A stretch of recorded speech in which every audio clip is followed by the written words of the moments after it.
लखनऊ कानपुर के बीच एक लंबी दूरी, रास्ते पर सैकड़ों गाड़ियों की भीड़ और बेटे के इलाज के लिए सड़क पर एम्बुलेंस के साथ दौड़ती बाप की उम्मीद। ये उस रात का दृश्य है जब डॉक्टर अतुल ने अपने घायल बेटे को इलाज के लिए कानपुर लाने के लिए यूपी पुलिस से मदद मांगी और पुलिस ने 75 किलोमीटर का एक लंबा ग्रीन कॉरिडोर बना दिया। कुछ दिन पहले की बात है। कानपुर के रेजेंसी अस्पताल के मालिक डॉक्टर कपूर अपने बेटे डॉक्टर अभिषेक और अपनी वाइफ के साथ छुट्टियां मनाने थाईलैंड गए हुए थे, लेकिन 27 नवंबर को अचानक उनके बेटे डॉक्टर अभिषेक गिर गए और उनकी रीढ़ की हड्डी में सीरियस इंजरी हो गई। बेटे की ऐसी हालत देख पिता अतुल घबरा गए और गंभीर हालत में अपने बेटे को पहले तो एयर एम्बुलेंस से दिल्ली लेकर आए और फिर आनन फानन में वहां से लखनऊ तक ले आए।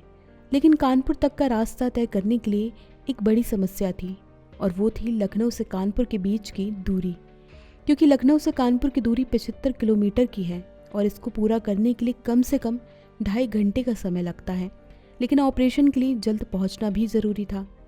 फिर क्या था, पिता ने अपने बेटे की ज़िंदगी बचाने के लिए हर संभव कदम उठाने की ठान ली और लखनऊ से कानपुर जल्दी पहुंचने के लिए पुलिस से मदद भी मांगी। परेशान पिता की हालत देखते हुए यूपी पुलिस ने उनकी तुरंत मदद की, जिसके बाद उन्हें कानपुर लाने के लिए लखनऊ एयरपोर्ट से लेकर कानपुर तक अमौसी एयरपोर्ट से एएलएस एम्बुलेंस के आगे पुलिस के एस्कॉर्ट, फिर उसके बाद पुलिस की 2 बाइक रोड का पूरा पैसेज खाली करती हुई चली और आखिरकार 2.5 घंटे की दूरी सिर्फ 1 घंटे में पूरी करते हुए एक पिता ने अपने बेटे की सांसों की लय टूटने से पहले उसे बचा लिया। अभिषेक के कानपुर पहुंचते ही डॉक्टर ने रेजेंसी में रात करीब 11 बजे अभिषेक की स्पाइनल सर्जरी की, जो सफल रही और इस तरह एक पिता ने अपने बेटे को दोबारा जिंदगी का तोहफा दिया। डॉक्टर अतुल की मदद के लिए बनाया गया ये 75 किलोमीटर लंबा ग्रीन कॉरिडोर यूपी का अब तक का सबसे लंबा कॉरिडोर है। लेकिन क्या आपको पता है कि ग्रीन कॉरिडोर आखिर क्या है? अगर नहीं तो चलिए हम आपको बताते हैं। ग्रीन कॉरिडोर का मेडिकल इमरजेंसी में तब प्रयोग किया जाता है जब किसी मरीज को ज़रूरी इलाज की आवश्यकता होती है, जैसे हृदय या लीवर जैसी गंभीर परिस्थिति में ऑर्गन ट्रांसप्लांट किया जाना हो या फिर उपयोगी मेडिकल टूल्स पहुंचाना। यानी कि कुल मिलाकर मेडिकल इमरजेंसी के हालातों में एक स्थान से दूसरे स्थान तक जाने के लिए कम से कम समय लगे, इसलिए ग्रीन कॉरिडोर बनाया जाता है। इस काम में पुलिस के पास सबसे ज़्यादा चुनौती होती है।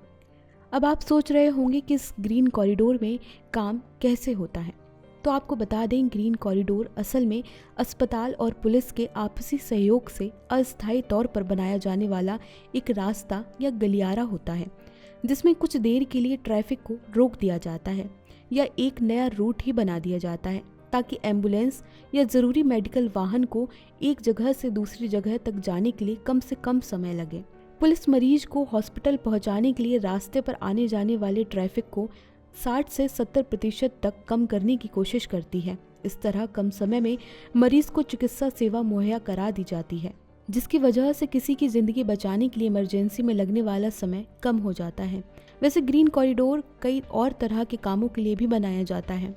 इस प्रक्रिया में कई बार अलग अलग तरह के विशेष रूट भी तैयार किए जाते हैं। मेडिकल के क्षेत्र में बात करें तो कोरोना काल में पिछले 2 सालों से पुलिस ने अस्पताल तक मेडिकल से जुड़े कई टूल्स, चाहे वैक्सीन हो, वेंटिलेटर हो, ऑक्सीजन हो या फिर किसी मरीज को तत्काल इलाज की ज़रूरत हो, देश के अलग अलग हिस्से में पुलिस ने ग्रीन कॉरिडोर बनाकर आपात सुविधा मुहैया कराई है।